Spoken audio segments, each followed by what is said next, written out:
Pablo Poli Walker, buenas noches, ¿cómo estás? Todo bien. No sé si tenés muy buena memoria o estuviste revisando los apuntes, No, pero muy bien, hiciste los deberes. me acuerdo como si fuera hoy la charla que Bueno, tuvimos. te voy a hacer una aclaración porque me está atormentando. Poco después de esa comunicación telefónica, me salió al cruce un porteño un poco ofendido por mi arrogancia Ajá. y me hizo una corrección que es cierto que en realidad la primera fundación fallida de Buenos Aires fue en el 35, no en el 36, así que técnicamente son 15 años después de la estadía de Magallanes en San Julián, no 16, así que subsanamos ese Bueno, desliz histórico. entre 15 y 16 años, pero lo importante es, Poli, como hablábamos en ese momento y a mí me quedó tan grabado, eh, lo que significa cambiar la mirada, revisando los números nada más, cambiar esa mirada etnocentrista con la que nos han educado y con la que se sigue trasladando toda la información a través de los grandes medios, ¿no? Bueno, Ezequiel Martínez Estrada decía que había que ver la red ferroviaria de la Argentina para entender lo mal que estaba pensado este país, ¿no? Todo confluye en Buenos Aires, aunque después Menem se encargó de mocharle unas cuantas ramas lamentablemente a esa red, pero todavía sigue todo confluyendo en la cabeza de Goliat, ¿no?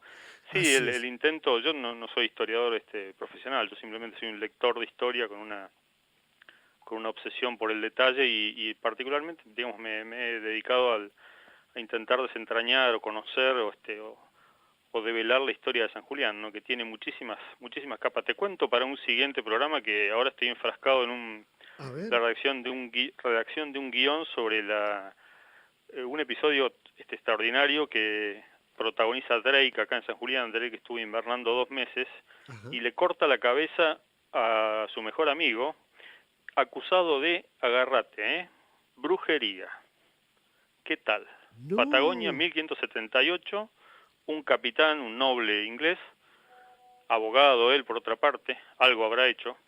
Drake le corta la cabeza acusándolo de sedición, amotinamiento y también de brujería, porque Drake había tenido un espantoso viaje de 7 meses, lo mismo que tardó Magallanes en llegar acá, un cruce del Atlántico por la zona ecuatorial, por la llamada zona tórrida, espantoso, con calmas chichas de días y días y días y temporales escalofriantes de truenos y relámpagos, y en aquella época que estaba muy en boga la caza de brujas, el 20% de las brujas eran brujos, inclusive los que eran ejecutados, el 20% eran hombres, aunque se suele etiquetar a todas las brujas como mujeres, pero en Como realidad había mujeres. brujería masculina también, ¿no? Así que bueno, eso te lo dejo para más adelante. En lo que nos queda de pandemia, si querés, Dale. en un par de meses me llamás y te desarrollo ese tema, porque encontré muchísimo material, así que estoy ahí devanándome los sesos, leyendo un poco de inglés antiguo, que es trabajoso, pero lo notable es que está todo el juicio documentado, ¿no? Así que muy interesante. Bueno, estás en un lugar más que apropiado porque San Julián, toda esa zona de Santa Cruz, es riquísima en historia, en hechos históricos, Pablo, pero bueno, no siempre está la posibilidad de resguardar lo material que testimonia esa historia. Y esto tiene que ver con, por ejemplo, lo que fue el edificio de la comisaría donde se fusiló, creo que a dos huelguistas, que es el trabajo que están en estos días ustedes llevando a cabo para defender ese lugar. En efecto, yo integro una pequeña comisión que nos autodenominamos Amigos del Patrimonio, que estamos intentando evitar que sea demolida, una comisaría que tiene unos 110 años, no sabemos exactamente la fecha de construcción, pero ronda allá por el 1910, y es el sitio donde además estuvo preso Facón Grande, además del fusilamiento que vos mencionás, Claro. estuvieron presas las prostitutas de la Catalana, de San Julián, es el lugar donde fue agasajado el capitán Anaya, el más sanguinario de todos los oficiales del ejército argentino que reprimieron obreros acá en la meseta central santacruceña, fue agasajado cuando terminó esta campaña, esta masacre verdaderamente, agasajado por la Liga Patriótica, esta agrupación de extrema derecha, ¿no? Integrada por patrones, estancieros, pequeños burgueses de la localidad. Así que la comisaría, en realidad es comisaría y cárcel, ¿no? Era una comisaría muy pequeña con 8 calabozos, que digamos es un poco la caja de resonancia de esos acontecimientos, sobre todo del año 14, que acá Bayer registra en San Julián lo que él cree que es la primera huelga rural de la Patagonia, se produce acá en San Julián, ya con tiroteo y con encarcelados, con 69 anarquistas presos. San Julián tenía menos de 1000 habitantes y en una redada acá hay 69 anarquistas de todas las nacionalidades, ¿no? Había rusos, alemanes, polacos, turcos, griegos, españoles, un verdadero, unas Naciones Unidas del anarquismo, ¿no? Ajá. Y allí también en San Julián, bueno, se da, como vos decías, lo de las mujeres, que Osvaldo Bayer también las testimonia muy bien. Sí, en realidad el episodio lo registra Osvaldo. Es muy pequeña verdaderamente la cantidad de datos, y la investigación de Osvaldo ocupa nada más que 2 páginas, y sin embargo, con el paso de los años, yo creo que más que nada alumbrado por esta nueva perspectiva de género y, digamos, la revalorización de la lucha del feminismo y el hecho de que el colectivo femenino hoy en día esté protagonizando probablemente el hecho político más significativo de lo que va del siglo. Ajá. Esto se ve bajo un nuevo cariz, ¿no? Yo cuando era chico, la revuelta de las catalanas era un episodio pintoresco, digamos, y moderadamente heroico, pero que no tenía el relieve que tiene hoy en día, ¿no? Yo creo que a la luz de estos acontecimientos este hecho se ha resignificado, ¿no? Pero sí, de hecho, para narrarlo una vez más, probablemente tus oyentes lo conozcan, pero son 5 prostitutas que, cuando termina la campaña represiva, que concluye acá, los últimos fusilamientos son acá unos 100 kilómetros al norte de San Julián, en un sitio que se llama Tres Cerros, en la Ruta 3. Ajá. Eso sucede a mediados de enero del 22, ¿no? Y ahí, bueno, las tropas son replegadas a los puertos. Deseado era uno de los puertos, San Julián, Puerto Santa Cruz y Gallegos son los 4 puertos donde hay episodios de esta índole. En el caso de San Julián, bueno, Anaya, que era el oficial a cargo, les da franco higiénico, permiso para ir a tener relaciones sexuales, y ahí, para sorpresa del ejército, estas 5 putas de San Julián se niegan a atender a los soldados. Un gesto verdaderamente valiente, porque aparte estas eran, por ahí se ha interpretado inclusive en teatro o en diversos medios, a las prostitutas de San Julián casi como prostitutas del Moulin Rouge de París, ¿no es cierto? Y en realidad no, eran prostitutas pobres, de un prostíbulo pobre, de un tugurio más bien, Ajá.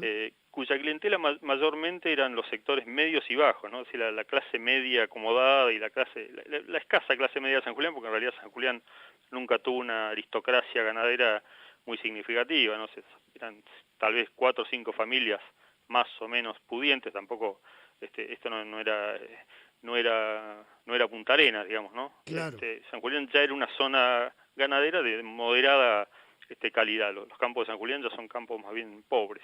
Ajá. Pero estas son, digamos, genera mucha sorpresa en la sociedad la respuesta a la valentía cívica de estas 5 prostitutas, que van a dar con sus huesos a la cárcel de San Julián, ¿no? Ahí también hay una distorsión, yo creo, de la cobertura de ese episodio, que es una distorsión producida por una obra de teatro de Mosquera, en la cual inclusive Osvaldo participaba ahí como invitado, que se llama Las putas de San Julián, precisamente, que, digamos, al ser una obra de ficción, se toma ciertas libertades y ficcionaliza el episodio, dramatizándolo y dándole, digamos, ciertos atributos que, según la propia investigación de Bayer, no ocurrieron, ¿no? En la obra se representa la violación sistemática de las prostitutas y tormentos y malos tratos y demás, cosa que el propio Bayer no pudo acreditar que haya pasado. O sea, se sabe sí que purgaron cárcel algunos días por su osadía, pero no que fueran ni abusadas, ni vejadas, ni nada de eso, ¿no? Ujú. Le recuerdo a la audiencia que estamos en San Julián, provincia de Santa Cruz. Estamos hablando con Poli Walker. Poli, la referencia histórica, el testimonio histórico de lo material tiene una significación fundamental. En nuestra Patagonia estamos acostumbrados que los edificios, lo material que puede testimoniar la historia, han sido volados, han sido limpiados, han sido destruidos. En este caso, este edificio de esta comisaría creo que nunca fue propiedad del Estado, ¿verdad?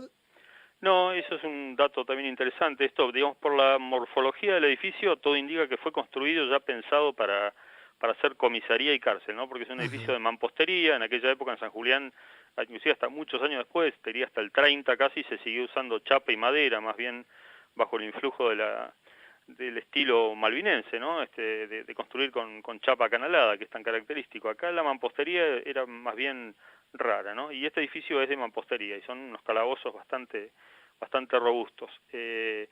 Y como bien decís, concuerdo perfectamente, en Patagonia, Santa Cruz no es la excepción, la provincia de Santa Cruz, la materialidad ha sido borrada olímpicamente, ¿no? Es pésimo el estado de conservación de nuestros sitios, tanto los arqueológicos también devastados en general, y los edificios históricos del último centenario, digamos, de años, el último ciento de años también están en pésimo estado de conservación o han desaparecido directamente. Exactamente. Esta es una oportunidad de oro, porque además el edificio, como casualmente la gente que estuvo viviendo en él, digamos, los propietarios originales lo vendieron allá por los 80, fines de los 80, pero el edificio nunca sufrió modificaciones drásticas, digamos, a nivel estructural, ni mejoras, ni nada. Entonces el edificio, pese a estar muy deteriorado, todavía está en pie y conserva esa materialidad inicial, ¿no? Inclusive esa mezcla de esa arquitectura medio pobre, mezcla de ladrillo, Portland, dicen los relevamientos de la época, cemento Claro, Portland claro. y barro, digamos, eso es testimonio del paso de los años, ¿no?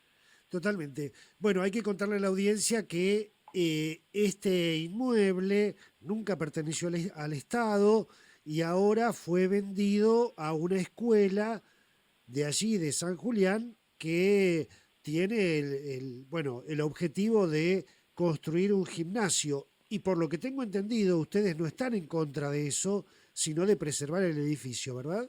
Claro, este es un terreno de 50 metros por 25 que está cruzando la calle del Instituto María Auxiliadora, que es la institución que ha Claro, adquirido el terreno, ¿no? claro. Nosotros lo que estamos planteando es que hay posibilidades, porque la idea no es hacer un gimnasio de 50 por 25 que ocupe todo el predio, sino hacer un gimnasio que ocupe más o menos la mitad del terreno.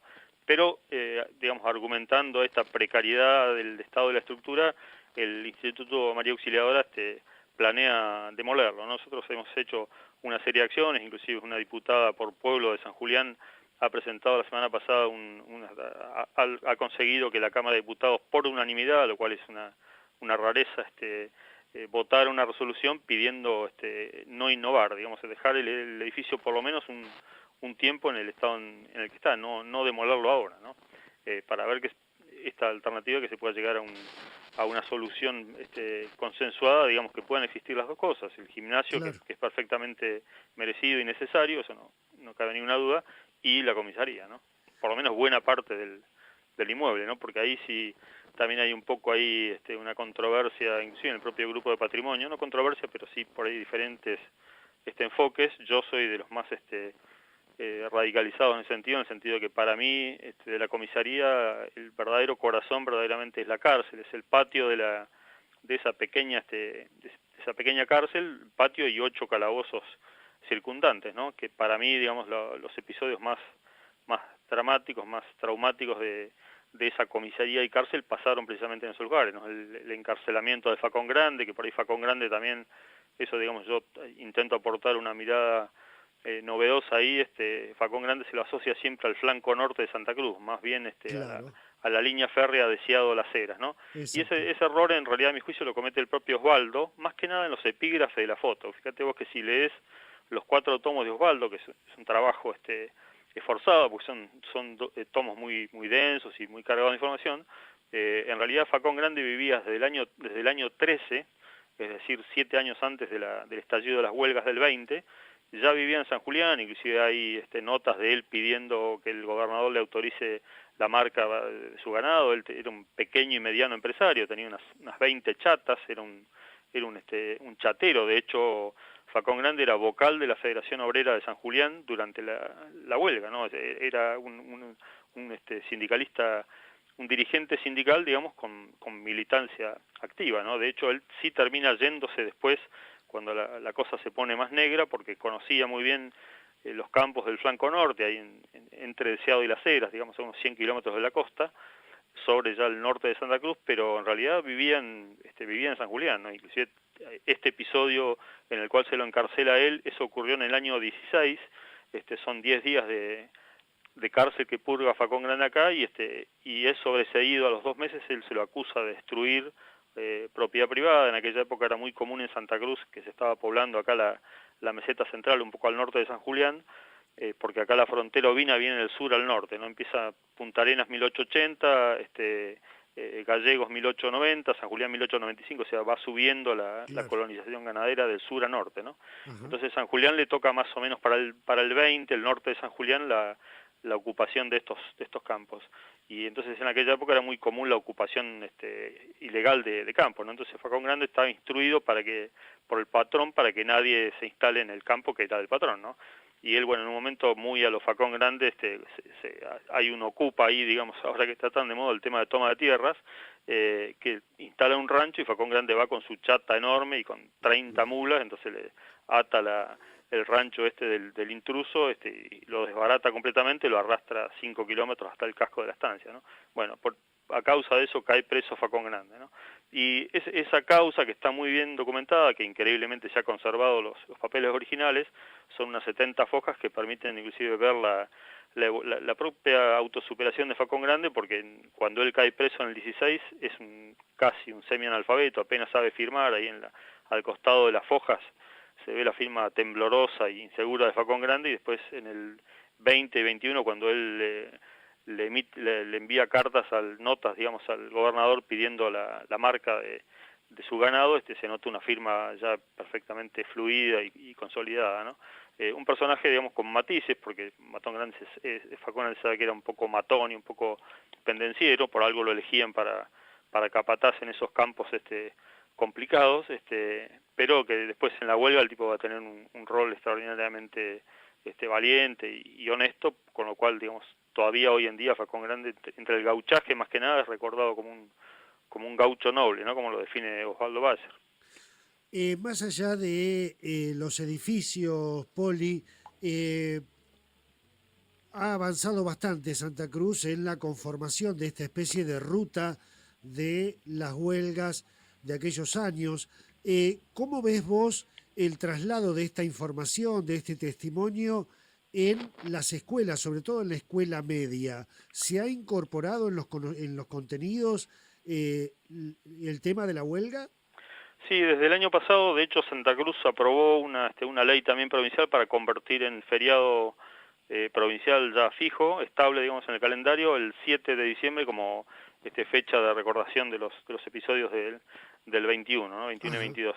Eso ya está oficializado, y digamos, en la currícula se contempla también la lectura de los libros de Osvaldo Valle. O sea, a nivel docente, a nivel educativo, está eso institucionalizado. Yo no sé en la práctica, en realidad, cuántos docentes lo llevan verdaderamente al aula. Eso honestamente no lo puedo Está no lo bien. puedo contestar, ¿no? Porque el tema de las huelgas es una cosa interesante, que te diría que hasta bien entrado los años 80 era un tema tabú, ¿no? Como era una provincia chica, que hasta no hace mucho tiempo seguía siendo una provincia muy despoblada, los mismos apellidos todavía siguen retumbando hoy en día. Si vos escarbás un poquito, y la misma gente que por ahí sigue teniendo poder y sigue siendo cabeza de partido y cabeza de lista y diputados y gobernadores y demás, los apellidos, bueno, para no ir muy lejos, el fotógrafo del ejército se llamaba Kirchner. Si eso no lo dice todo, digamos, Claro. o sea, el tema huelgas, yo digo, hasta el año 90, prácticamente 95, todavía era un tema del cual no se hablaba, era un tema que se barría abajo de la alfombra, ¿no? En los últimos años, en ese sentido, sí, yo creo que ha habido un progreso, y ya el tema se puede discutir abiertamente, ¿no? Y en ese sentido también el kirchnerismo, que yo creo que en la última década se consolidó como una especie de centroizquierda del peronismo, adoptó el tema de las huelgas, que es también un tema propio, ¿no? Porque hasta, te diría, 20 años atrás, el propio Bayer tenía una pésima relación con la familia Kirchner y inclusive con la expresidenta, ¿no? Ajá. Y en los últimos años Bayer hizo las paces con el kirchnerismo, porque vio que algunas de las cosas que el kirchnerismo hacía estaban en línea con lo que él pensaba, ¿no? Nunca dejó de ser crítico Osvaldo, pero sí morigeró un poco esa enemistad inicial. Estaba mirando un video donde Osvaldo recorre la vieja comisaría, ¿puede ser? Sí, eso digamos, yo lo filmé a él, lo entrevisté justo, eso fue en el año 2015. Él volvió por pocos días a la Argentina, su esposa estaba muy mal de salud y de hecho al día siguiente de la entrevista esa la esposa falleció y él regresó ahí rápidamente a Alemania, ¿no? Ya Osvaldo ahí en el 2015 estaba muy mal de la memoria remota, por lo menos curiosamente él escribía en Página 12 columnas sobre actualidad y estaba súper informado y súper lúcido, pero paradójicamente para un historiador había perdido la memoria remota, ¿no? Entonces cuando uno le Ah, preguntaba de mirá. cosas de la huelga, ya en el 2015 Osvaldo no te podía contestar lúcidamente, ¿no? Una lástima. Pero bueno, desde el punto de vista emotivo, por lo menos sí, dos nietas alemanas de él, porque casi toda su familia se desarrolló en el exilio a causa de la amenaza de la AAA que lo obligó a irse del país, las nietas estas alemanas que no hablaban una palabra de castellano, una cosa bastante surrealista, lo acompañaron a él ya muy viejito a recorrer esta comisaría donde sus queridas putas de San Julián habían pagado con calabozo su osadía, ¿no? Claro. Poli, la última preguntita, te agradezco muchísimo que nos hayas recibido ahí en San Julián a esta hora. Eh, ¿Qué expectativa tenés en cuanto a la resolución de esta petición que está haciendo esta Comisión de Amigos del Patrimonio de San Julián con respecto a este edificio? Bueno, te diría, a nivel local ha habido un poco de respuesta de la comunidad, no así del sector político. San Julián tiene la característica de tener un radicalismo bastante consolidado y sabemos que el radicalismo tiene una culpa histórica en esto, ¿no? O sea, Ajá. o las instrucciones explícitas de Irigoyen o cierta vaguedad a la hora de decirle a Varela lo que tenía que hacer. No se sabe si Varela fusiló por su cuenta o no, yo creo que no.